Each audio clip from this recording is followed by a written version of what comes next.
Lee Harris, let's go over to you. And Fran bought her home about 2 years ago, started noticing cracks where the walls meet the ceiling and now have spread through the house. And how can she tell if this is normal settling or a serious foundation issue is a question for our home inspector, but probably more important for Lee and for Fran is if the previous owner, covered up the problems with spackle and paint before selling, does she have any recourse? Because there's what, a 1 year moratorium on or being able to go back after the seller if something is found, right?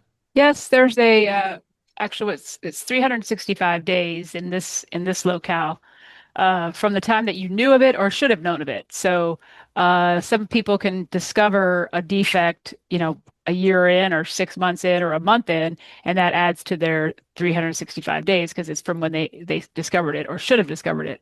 So if this is her first realization that this could have been covered up and she's still within 365 days of that, she can file for mediation.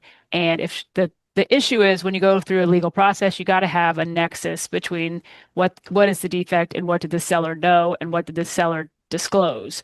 So if she can show that, sometimes neighbors will tell you, "Oh yeah, this house has been sinking for years. He was always over here doing X, Y, and Z to fix it." Or, sometimes a professional such as a structural engineer can come in and say, "This has been dealt with 5 times. I can see all the work under here, etc."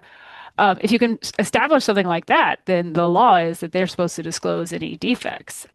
If there's no nexus and you can't really find proof, it's generally hard to overcome, uh, because you're looking at misrepresentation and fraud, and that's a So pretty high standard. it is a high standard, but what does Fran do? Because she's stuck between a rock and a hard place now. She has no way to sell because of the structural problems. She has no money apparently, and then upside down. Is there anything you could tell her?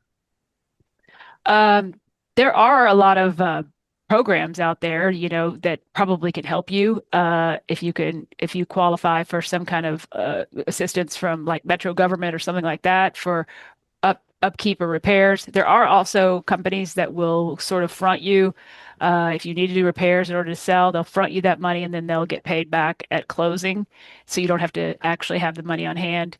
I would suggest you get a structural engineer out there as soon as possible and see what the costs are and what they think you can or cannot do. If it's just normal settling, you're good to go. If it's something much more extreme, then sometimes they can fix those things, and sometimes it's expensive, but maybe there is a inexpensive way to repair it. Got it.